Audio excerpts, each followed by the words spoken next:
Hello and welcome to perfection IAS. Perfection IAS में आप सभी का एक बार फिर से स्वागत है।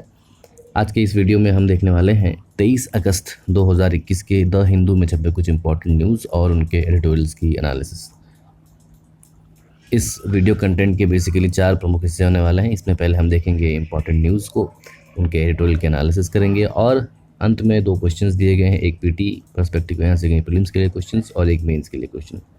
आपको कमेंट बॉक्स में प्रीलिम्स के क्वेश्चन को पोस्ट करना है और हमारे टेलीग्राम चैनल पर मेंस आंसर राइटिंग लिखकर आप अपलोड कर सकते हैं। कुछ स्टूडेंट्स के आंसर्स को चेक करके उन पर रिव्यू भी दिया जाएगा। तो चलिए शुरू करते हैं। पहला आर्टिकल जो हमने लिया है ये जो ब्रेकिंग जैम, जो लॉक जाम वाला, judiciary and pendency. So the first article is been taking from judicial pendency and efficiency से लिया गया है कि किस तरह से जुडिशरी में केसेस लोड बढ़ रहे हैं और किस तरह से उनकी एफिशिएंसी को बढ़ाने के लिए हाल ही में देखा होगा कि सुप्रीम कोर्ट की कॉलेजियम ने 9 जजेस को अपॉइंट किया है। तो किस तरह से एक कॉलेजियम अगर अपना काम ढंग से करे और एफिशिएंटली जजेस को अपॉइंट करता जाए, जो केस लोड है इंडिया में वो काफ़ी कम हो जाएगा। और जो बेसिक इंटेंट है हमारे संविधान का कि हर व्यक्ति को न्याय मिल सके, तो कि जब केस लोड कम होगा तो फिर आराम से हर व्यक्ति को न्याय भी मिल सकता है। तो केस में पेंडेंसी कम होगी और eight the end of the day जो वेलफेयर स्टेट का जो हमारा कॉन्सेप्ट है वो भी कहीं ना कहीं पूरा हो सकता है। इंटरनेशनल रिलेशन से अफगानिस्तान इशू पर एक इम्पॉर्टेंट टॉपिक है, उसको देखेंगे। हाल ही में बंगाल में पोस्ट पोल वायलेंस को जांच करने के लिए एक कमेटी बनाई गई है। उसकी क्या मंशा थी, क्या रीज़न से क्यों बनाना पड़ा और पोस्ट पोल वायलेंस क्यों खतरनाक है किसी डेमोक्रेसी के लिए, उस पर एक चर्चा है। और कोविड-19 के अलावा भी बहुत सारे हेल्थ चैलेंजेस हैं जो कोविड-19 को कॉम्बैट करने के पीछे कहीं ना कहीं बैकडोर पर आ गए हैं, जो कि कंपैरेटिवली उसके जितनी ही डेडली हैं। और भी जो नॉन कम्युनिकेबल डिजीज़ यानी कि NCDs होती हैं, उन NCDs से भी उतना ही खतरा है जितना कि कोविड-19 या और भी कम्युनिकेबल डिजीज़ से होता है, लेकिन कहीं ना कहीं वो बैक बेंच पर आ चुके हैं और उस पर भी ध्यान देने की ज़रूरत है। उस पर भी एक बहुत ही इंपॉर्टेंट हेल्थ सेक्टर से जुड़ा हुआ आर्टिकल लिया गया है। तो चलिए शुरू करते हैं। कुछ इंपॉर्टेंट न्यूज़। सबसे पहले जो है वो देशभक्ति करिकुलम। आम आदमी पार्टी ने, आपको पता है कि एक देशभक्ति बजट बनाया था, उसमें कुछ नेशनल फ्लैग्स सिटीज़ के अराउंड राष्ट्रीय झंडों को लगाने के लिए 111 के आसपास नेशनल फ्लैग्स लगाने की बात की थी स्कूलों में, देशभक्ति करिकुलम। तो ये कहीं ना कहीं जो पॉलिटिकल सर्वे से ये पाया गया है कि दिल्ली और उसके आसपास के रीजन में आम आदमी party is taking a lead on these 2 opposition's because of the this देशभक्ति बजट। और ये देशभक्ति बजट क्या चीज़ है, तो बेसिकली इसका जो उद्देश्य, सरकारी उद्देश्य ये दिया गया है कि उसको कुछ 3-4 थीमों में अप्लाई किया जाएगा, जैसे कि कॉन्स्टिट्यूशनल वैल्यूज़, प्लूरलिटी, इस तरह के वैल्यूज़ बच्चों में क्लासेस के अर्ली एजेस में ही बच्चों में इसको सिखाए जाएंगे। ह्यूमैनिटी, इंटीग्रिटी, इस तरह से बिहेवियर, देश के प्रति प्यार, देश के प्रति जो हमारे सब फ्रीडम फाइटर्स ने योगदान दिया था उसके बारे में बताया जाएगा। इस तरह की चीज़ों का एक कॉम्प्रिहेंसिव प्रोग्राम होने वाला है। और ये बच्चों में self confidence, awareness, respect for values, ये सारी चीज़ें बढ़ाने वाले हैं। और कहीं ना कहीं ये देखा जा रहा है कि जो सो कॉल्ड नेशनलिस्ट पार्टीज़ का जो एक मिसगाइडिंग एजेंडा है उसको दूर करने के लिए बच्चों को सही में nation, nationalism, contribution, constitutional values और प्लूरलिटी जैसी चीज़ें दिल्ली सरकार मोस्टली सिखाने वाली। तो एक बहुत ही अच्छा कदम है।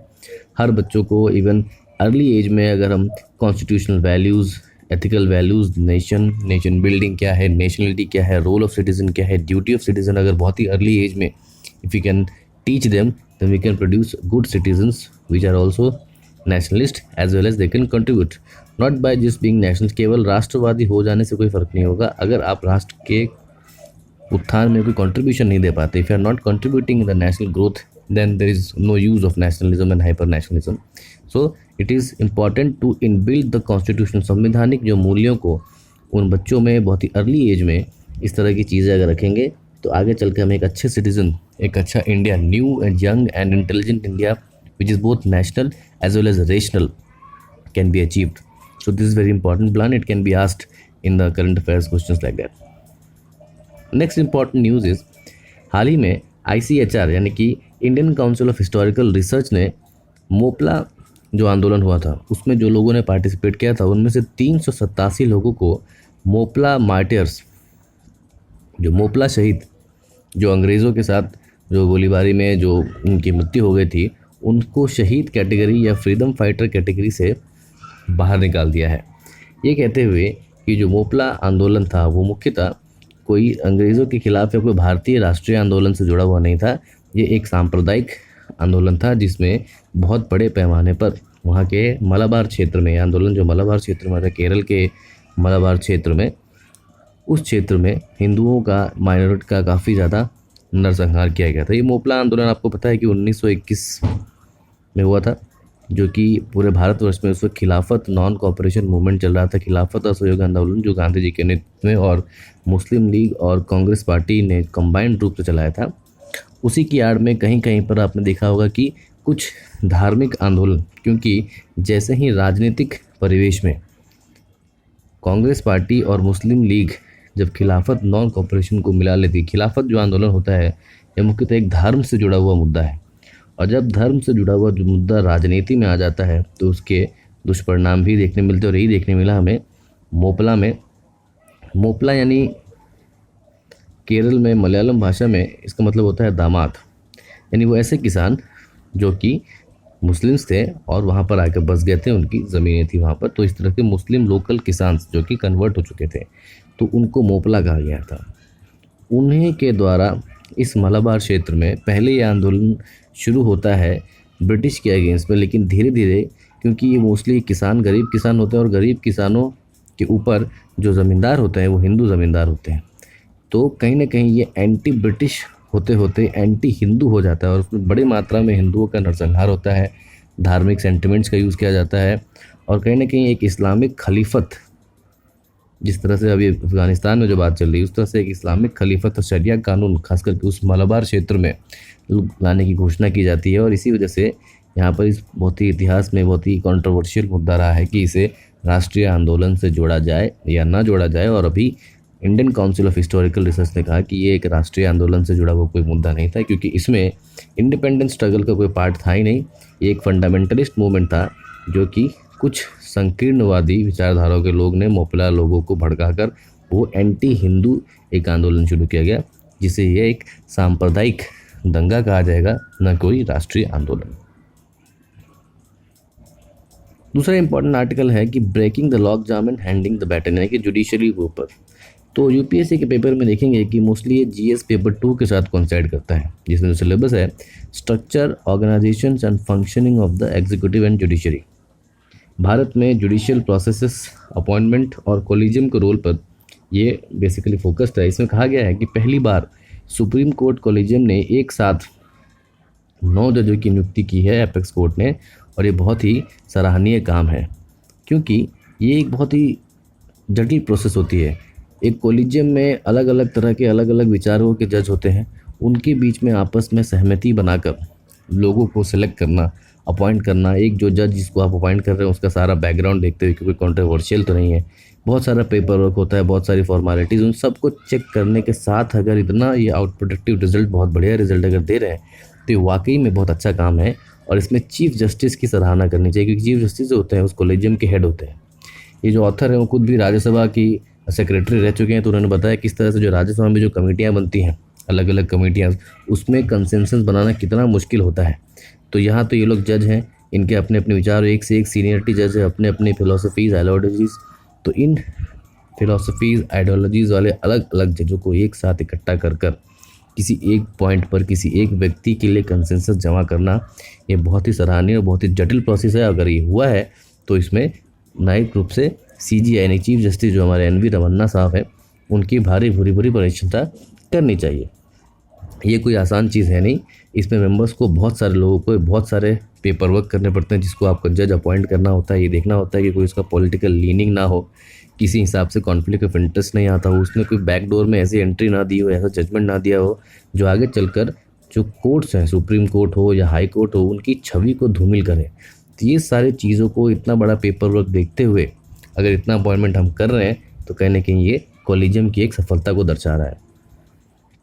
लेकिन उसके साथ साथ हमें ये भी ध्यान रखना है कि जो ट्रांसपेरेंसी हमेशा बनी रहे, क्योंकि अंततः जो लोगों का विश्वास है भारत में या किसी भी देश में, लोकतंत्र अगर बना हुआ है तो उसके लिए जुडिशरी, न्यायपालिका सबसे बड़ी जिम्मेदार है। उसी के पास जो आम व्यक्ति होता है वो जुडिशरी के पास ही देखता है न्याय के लिए।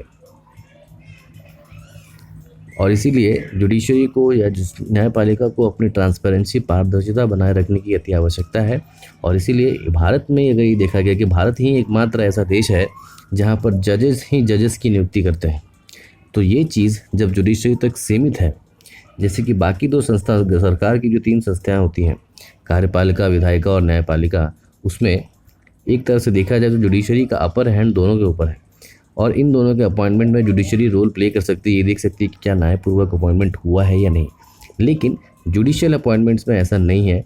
तो कहीं ना कहीं अगर ये चीज़ जुडिशरी को अगर अपर हैंड है तो उसको इस चीज़ की ट्रांसपेरेंसी बनाए रखने की आवश्यकता है। और इसीलिए कॉलेजियम अपॉइंटमेंट करने से पहले बहुत सारा समय लगता है कि कोई ऐसा व्यक्ति ना अपॉइंट हो जाए जो जुडिशरी की, न्यायपालिका की छवि को धूमिल कर दे और लोगों का विश्वास अंतर रूप से कम हो जाए। जो आर्टिकल 142 संविधान का है वो में कहता है कि कंप्लीट जस्टिस, सुप्रीम कोर्ट का काम है कि कंप्लीट जस्टिस प्रोवाइड करना भारत के लोगों को। और ये कंप्लीट जस्टिस तभी प्रोवाइड हो सकती है जब हम उस जज के पोस्ट पे एक कंप्लीट जज को अपॉइंट करें, और ये काम होता है कॉलेजियम का। इसलिए कॉलेजियम के पास एक बहुत बड़ी जिम्मेदारी है और उसको ये जिम्मेदारी पारदर्शिता बनाए रखते हुए निभानी है। सो कॉलेजियम ऑफ जज, जैसे कि आपको पहले भी इससे पहले का आर्टिकल में बताया जा चुका है कि ये जो है वो संविधान में कोई कॉलेजियम का कॉन्सेप्ट नहीं है।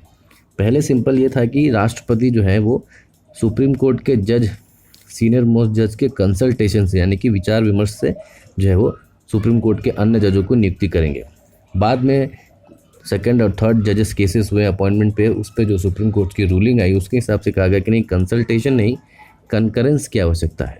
सो कंसल्टेशन से बढ़ गया हम कंकरेंस। कंकरेंस मतलब कि उसका विचार मानना ही होगा।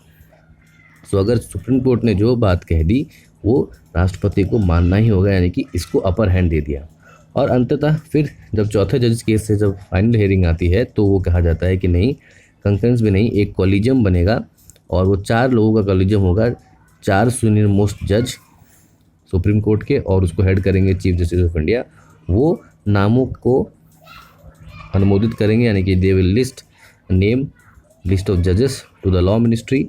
लॉ मिनिस्ट्री उसको प्रेसिडेंट के पास भेजेगी और प्रेसिडेंट को अगर कुछ आपत्ति हो तो एक बार विचार विमर्श करके बात कर सकते हैं। लेकिन अगर दूसरी बार भी कॉलेजियम उसे भेज देती है तो इसको अपॉइंट करना ही पड़ेगा। ये चीज़ जो कॉलेजियम सिस्टम है संविधान में नहीं थी, ये एक जुडिशियल इनोवेशन है by the supreme court. So it is an invention. इसीलिए कॉलेजियम को हमेशा एक ट्रांसपेरेंसी बनाए रखने की आवश्यकता है, क्योंकि अगर कॉलेजियम अपने आप को ट्रांसपेरेंट नहीं रखेगा तो जुडिशरी पर जो विश्वास है लोगों का वो कहीं ना कहीं हट सकता है। और इसी वजह से कहीं ना कहीं आप देखें कि मीडिया रिपोर्ट्स में ये भी एक अनवारंटेड कंट्रोवर्सी चलती है, खास करके इस अपॉइंटमेंट को लेकर, कि इसमें रूल ऑफ सीनियरिटी को देखा नहीं गया। जो बहुत सारे 9 जज को अपॉइंटमेंट किया गया है उसमें से जो सीनियरिटी का रूल है उसको देखा नहीं गया, बहुत सारे जूनियर जजेस को भी अपॉइंट कर दिया गया है। तो यहाँ पर जो ऑथर वो कहना चाह रहे हैं कि सीनियरिटी ऐसा कोई कानून संविधान में या कहीं लिखा नहीं, ये केवल एक प्रोविज़न है। ठीक है, ये एक प्रथा चली आ रही। तो ऐसा नहीं कि कोई अगर जूनियर जज भी ज़्यादा काबिल है तो उसे अपॉइंटमेंट किया जा सकता है, क्योंकि कॉलेजियम का जो बड़ा बेसिक जो बिग पिक्चर है वो है कि कंप्लीट जस्टिस प्रोवाइड हो। इसके लिए कंप्लीट जज, एक सूटेबल जज उस कुर्सी पर बैठे। और इसके लिए इन सब रूलों को अगर हम कहीं ना कहीं इन प्रथाओं को अगर ना भी पूरा करें तो भी कोई ज़रूरी नहीं है। ज़रूरी ये है कि जिस जज को हमने अपॉइंट किया है वो कंसेंसस से अपॉइंटेड हो और उसका कोई कॉन्फ्लिक्ट ऑफ इंटरेस्ट नहीं हो, एक ईमानदार व्यक्ति हो और ट्रांसपेरेंसी बनी रहे। और कॉलेजियम ने अपना काम तो कर दिया है, अब सरकार को कॉलेजियम के साथ कदम मिलाने की आवश्यकता है कि जिस तरह से कॉलेजियम ने अब नाम रिकमेंड किया है, अब सरकार को आवश्यकता है कि वो नाम को जल्द से जल्दी उसको अपॉइंटमेंट में लाए, सुप्रीम कोर्ट में जो वैकेंसीज उसको ख़त्म करे और जो केस पेंडेंसी है वो कहीं ना कहीं कम हो और सुप्रीम कोर्ट अपना काम अच्छे से कर सके। तो प्रोसेस हम पहले भी एक बार देख चुके हैं, फिर से देख लेते हैं कि कॉलेजियम सिस्टम क्या है। तो ये अपॉइंटमेंट और ट्रांसफ़र से जुड़े हुए कामों को करता है। ठीक है, 3 जजेस केसेस जो हुए थे, थर्ड जजेस केसेस उसमें से ये चीज़ निकल कर आई थी। पहले कंकरेंस था, पहले कंसल्टेशन थे कि पहले राष्ट्रपति कंसल्ट करेंगे, उसके बाद बना कंकरेंस और उसके बाद बना कॉलेजियम। कुछ उसकी क्रिटिसिज्म भी होती है कि इसमें बर्डन ज़्यादा होता है, समय ज़्यादा लगता है, ट्रांसपेरेंसी की समस्या, क्योंकि जज ही जज को अपॉइंट करते हैं। तो कहीं ना कहीं एक जुडिशियल ओवर पावर और सुप्रीमेसी को प्रमोट कर रहा है। लेकिन लोकतंत्र में अगर जुडिशियल सुप्रीमेसी है और अगर उसकी इमेज अच्छी है तो उतना कुछ आप मेंटेन किया जा सकता है, क्योंकि eight the end of the day लोग जुडिशरी के पास ही जाते हैं न्याय के लिए। तो इन सारी चीज़ों पर कुछ चेंजेस की भी डिमांड होती रहती है, जैसे कि चीफ जस्टिस ऑफ इंडिया को एकमात्र यूनिलैटरल चॉइस बनाने की आवश्यकता नहीं है, वो कंसेंसस पर ही काम करे तो ज़्यादा बेहतर है। ठीक है, कंसल्टेंट जजेस जो है वो अपने व्यूज़ को राइटिंग में दे, जो नॉन कंप्लाइंस है वो सीजीआई पर नॉन बाइंडिंग बने, और जो ट्रांसफर्स है और रिव्यू अलग अलग नॉन कंप्लाइंस, यानी कि जिन जजेस की कंप्लाइंस नहीं है उसको भी इन चीज़ पे लिखित रूप से बताने की आवश्यकता है। देखते हैं दूसरा इंपॉर्टेंट आर्टिकल, जो कि पोस्ट पोल ट्रुथ, यानी कि जो बंगाल में चुनाव के रिजल्ट आने के बाद जो हिंसा हुई है उस पर। ये हमारे यूपीएससी जीएस के पेपर 2 मेंस में लॉ, इंस्टीट्यूशन, बॉडीज़ और protection and betterment of the vulnerable section, यानी कि संवैधानिक बॉडीज़, गवर्नमेंट बॉडीज़ और उनके रोल, उनके प्रोटेक्शन, लोगों के प्रति सुरक्षा के भाव, उससे कहीं ना कहीं जुड़ा हुआ एक टॉपिक है। पॉलिटिकल वायलेंस बंगाल में अगर आप देखा जाए तो पॉलिटिकल वायलेंस उसका एक लॉन्ग टर्म हिस्ट्री है।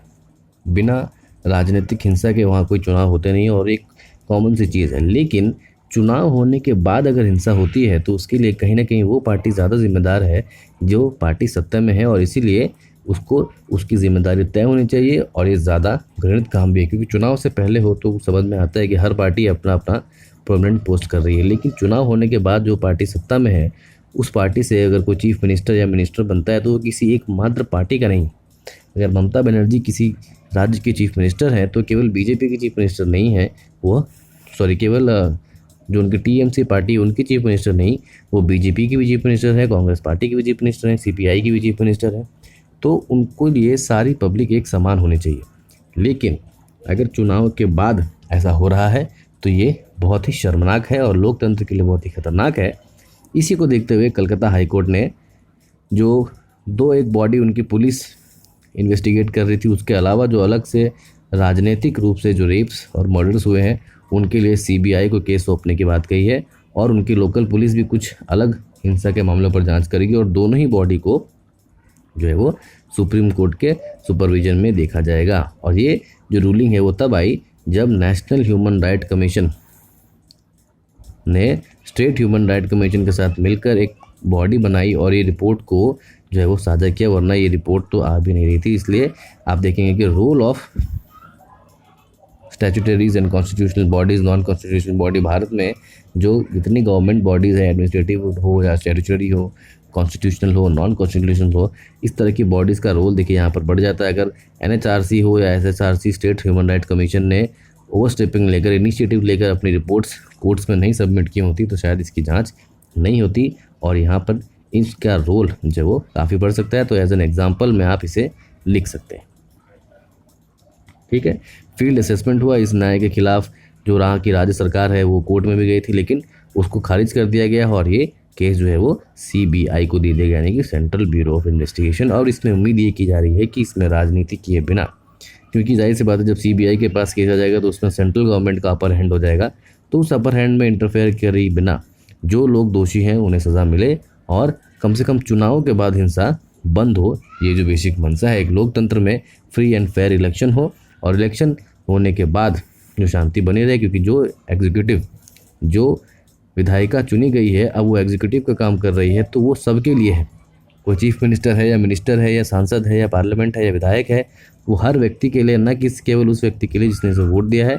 तो इसे ऊपर उठकर लोकतंत्र की सच्ची भावना को नियुक्त करना चाहिए, और जो बेसिक हमारे संविधान में मूल्य है welfare of state, welfare state की जो भावना है, गरीबों का कल्याण, उस पर ध्यान देना चाहिए बजाय इन सब चीज़ों के। तीसरा इंपॉर्टेंट आर्टिकल अफगानिस्तान रिलेशन पे है, जो कि अगेन पेपर GS2 से इंडिया एंड इट्स नेबरहुड के सेक्शन से आ सकता है। तो इसका हिस्ट्री तो आप लोग बहुत दिन से पढ़ रहे होंगे, समझ ही रहे होंगे बैकग्राउंड।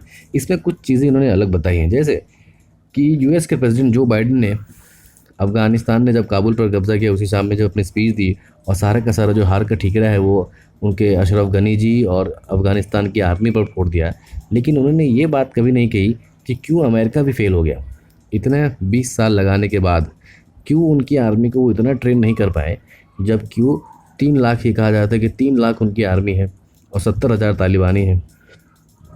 तो अमेरिका ने उन आर्मी के लोगों को ऐसी तो क्या ट्रेनिंग दी कि 70,000 तालिबानी को जो 3 लाख अफगानी आर्मी हरा नहीं सकी।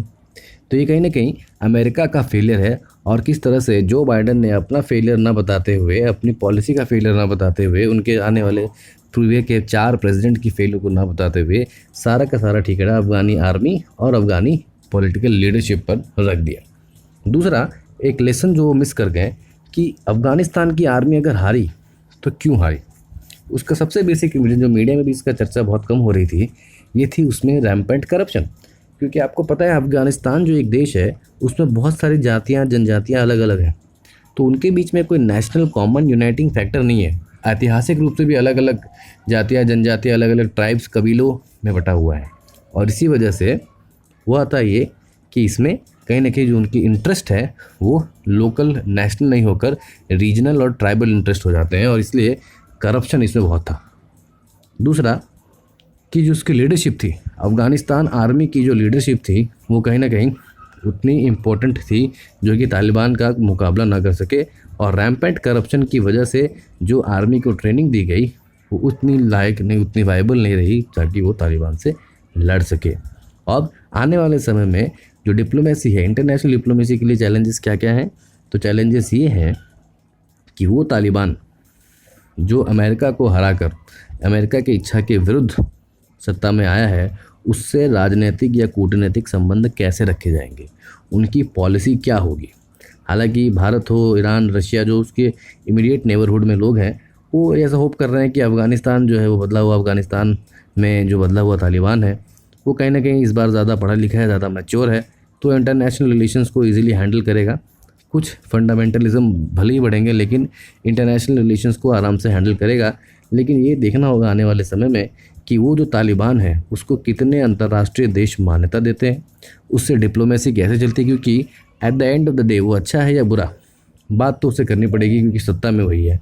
और किसी देश में जो कोई शक्ति है उसमें देश में अगर ऑपरेट करना है, इंडिया का एक्सटेंडेड नेबरहुड है, हो सकता है कि उस ज़मीन को सऊदी अरेबिया या अलग देशों द्वारा इस रेडिकल इस्लामिक जिहादिज़म के लिए यूज़ किया जाए, टेररिज्म ट्रेनिंग के लिए यूज़ किया जाए, वो इंटरनेशनल टेरर ग्राउंड बन सकता है। क्योंकि eight the end of the day Taliban को भी पैसे चाहिए कंट्री रन करने के लिए, और अफ़गानिस्तान में सच कोई रिसोर्स तो है नहीं, तो वहाँ जो एक गोल्डन क्रिसेंट जो ओपियम, अफीम, गांजा, उसका व्यापार बढ़ सकता है, और उसका सबसे ज़्यादा नुकसान बगल वाले देशों में भारत में हो सकता है। भारत में बहुत सारी संख्या जो है, आपको पता है कि 30 से 35% जनसंख्या जो है युवा जनसंख्या है, और कहीं ना कहीं युवाओं के लाभ को जो हमारा डेमोग्राफिक डिविडेंड है उस पर इफेक्ट डाल सकता है। तो हमें वेट एंड वॉच पॉलिसी करके साथ भी अगर बैक चैनल हो तो बैक चैनल, लेकिन एक डिप्लोमेसी बनाने की ज़रूरत है ताकि तालिबान एंटी इंडिया स्टेप ना ले सके, ये देखने की ज़रूरत है। और eight the end of the day वो लोग या वो शक्तियाँ, वो इंटरनेशनल पावर जो अमेरिका के ख़िलाफ़ अफ़गानिस्तान के डिबैगल स्टोरी को केवल अफ़गानिस्तान या लोकतंत्र की हार नहीं माना जाना चाहिए, ये पूरा पूरा अंतर्राष्ट्रीय राजनीति, अंतर्राष्ट्रीय कूटनीति और खास करके यूनाइटेड नेशंस की हार है। चौथा बहुत ही इंपॉर्टेंट आर्टिकल्स है जो कि जीएस अगेन जीएस पेपर 2 से issues relating to health, education और रिसोर्सेज से जुड़ा हुआ है। इसमें ये ऑथर कह रहे हैं कि जिस तरह से कोविड-19 पेंडेमिक ने इंडिया को बहुत भारी क्षति पहुंचाई, पूरे विश्व में क्षति पहुंचाई, और इससे हुआ ये कि सारी मेडिकल और जो एडमिनिस्ट्रेटिव फैकल्टी है उसका ध्यान चला गया कोविड-19 और उसके मैनेजमेंट में, प्रिवेंशन में। सारा का सारा मेडिकल स्टाफ हो, रिसोर्स हो, सब के सब वहाँ लग गए। लेकिन उसके अलावा भी बहुत सारे डिजीज़ हैं जैसे कि टीबी, कैंसर, डायबिटीज़, ये सारे डिजीज़ पिछले आने वाले 10-15 साल से और आने वाले 20-25 सालों तक एक रेगुलर फैटेलिटी, एक नियमित रूप से जानलेवा बीमारियां हैं, और ये सारी की सारी नॉन कम्युनिकेबल डिजीज़ हैं, NCD। ऐसी डिजीज़ जो व्यक्ति से व्यक्ति में नहीं फैलती, ये डीजेनरेटिव डिजीज़ है, यानी कि आपकी बॉडी में कुछ कमियां होंगी उसके बाद ये डिजीज़ होंगी। तो इस तरह से नॉन कम्युनिकेबल डिजीज़ से ज़्यादा खतरनाक जो ऐसी डिजीज़ेस जो कम्युनिकेबल है, एक व्यक्ति से दूसरे व्यक्ति में फैलती हैं, उससे ज़्यादा खतरनाक कहीं ना कहीं NCDs है। ये देखा गया है क्योंकि इससे ज़्यादा मृत्यु हो रही है, इससे ज़्यादा नुकसान हो रहा है। और ये देखा गया कि nearly 71% of all the death, पूरी दुनिया में 71% जो कैजुअलिटी होती है that is because of non communicable disease. ऐसे डिजीज़ जो व्यक्ति से व्यक्ति में हवा या पानी और किसी अन्य माध्यम से नहीं फैलती, बल्कि व्यक्ति they are called degenerative disease. आपकी बॉडी में किसी चीज़ की डेफिशिएंसी की वजह से वो उत्पन्न होती है, जिसके एग्जांपल आप देख सकते हैं hypertension, diabetes, cardiovascular, heart diseases, chronic respiratory diseases, cancer. इस तरह की चीज़ें, इस तरह की डिजीज़ ज़्यादा खतरनाक है और ज़्यादा जानलेवा है in comparison to the communicable disease like कोविड-19 और जीका वायरस और मिग्डा virus, SARS, MERS, dengue, malaria etcetera. ये फैलते बहुत तेज़ी से हैं, लेकिन मोर्टेलिटी रेट इन डिजीज़ का बहुत ज़्यादा है। इवन एक्सपेंडिचर भी, हेल्थ एक्सपेंडिचर भी इन नॉन कम्युनिकेबल डिजीज़ में ज़्यादा है। तो हमें कोविड मैनेजमेंट के साथ साथ जब हमारा ध्यान हेल्थ सेक्टर के ऊपर पहुंचा है, जो कोविड के कुछ पॉजिटिव इफेक्ट्स हुए कि लोग अपने हेल्थ के प्रति सीरियस हुए, हेल्थ इंफ्रास्ट्रक्चर के प्रति हम सीरियस हुए हैं, तो ये सीरियसनेस बनाए रखनी चाहिए। और ऐसा नहीं कि कोविड-19 डाउन हो गया तो हम अपने सीरियस को हटा दें। We need to focus on the primary health care. अगर प्राइमरी हेल्थ केयर सिस्टम हमारा अच्छा है और अगर हम इन अर्ली स्टेजेस में हेल्थ केयर को मेंटेन करा सकते हैं, प्रिवेंटिव केयर दे सकते हैं, बॉडी को रेगुलर चेकअप करा सकते हैं और ख़ास करके जो इम्पोर्टेंट बैलेंस डाइट हो, हेल्दी लाइफस्टाइल हो, इसको अगर हम प्राइमरी हेल्थ केयर के ज़रिए इंश्योर कर सकते हैं, तो ये जो 71% डेथ होती है because of non communicable disease, वो कहीं ना कहीं हम कम कर सकते हैं। और जो हमारा डेमोग्राफिक डिविडेंड है 2050 तक, जो हम यंग पॉपुलेशन है, उस यंग पॉपुलेशन को कहीं ना कहीं we can encash that young population into the higher rate. और इसीलिए जैसे कि आप देखेंगे कार्डियोवास्कुलर डिजीज़, जो हार्ट रिलेटेड डिजीज़ हैं, स्ट्रोक या हार्ट अटैक हो, वो are the top cause of global death.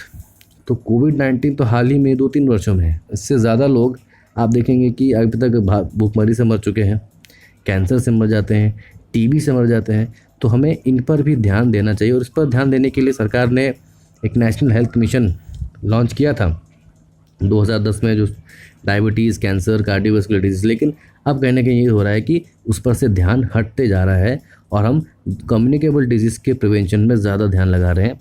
But at the end of the day, जब अगर हमारा ध्यान कोविड-19 की वजह से हेल्थ स्ट्रक्चर पे, हेल्थ रिलेटेड इश्यूज़ पर अगर पड़ा है, तो we need to prepare a better primary health care infrastructure and health sensitive budget, यानी कि जो 6% of the GDP should be spent on health infrastructure. इसको हम इंश्योर करें अपने पार्लियामेंट्री एरियाज़ में, अपने मिनिस्टर्स, MP, MLAs को इंश्योर करें कि आपने कितना हेल्थ सेक्टर में काम किया है, तब जाकर we can induce a healthy life. This is the basic idea of this editorial written by the important doctor. बढ़ते हैं आज के लास्ट सेगमेंट की तरफ, इम्पॉर्टेंट क्वेश्चन। तो पहला क्वेश्चन देख लेते हैं कि Indian council of historical research यानी कि ICHR ने 387 पार्टिसिपेंट्स खिलाफत नॉन कॉपरेशन मूवमेंट को फ्रीडम फाइटर की कैटेगरी से हटा दिया है। दूसरा, ICHR एक वैधानिक बॉडी है, statutory body under the ministry of culture. तीसरा, यह आंदोलन मुख्यतः ज़मीनों के बड़े कर यानी कि higher land revenue, land taxes के विरोध में हुआ था। तो आपको इसका आंसर कमेंट बॉक्स में लिखकर बताना है। मेंस के लिए क्वेश्चन देखते हैं कि critically examine the role of collegium in the judiciary. Judiciary में कॉलेजियम सिस्टम का क्या रोल है, उसको आपको क्रिटिकली एग्जामिन करना है और उसका जुडिशियल ट्रांसपेरेंसी पर क्या असर पड़ता है। तो इसका आंसर आप लिखकर हमारे टेलीग्राम चैनल पर पोस्ट करेंगे। मिलते हैं आपसे अगले वीडियो में, तब तक के लिए जय हिंद।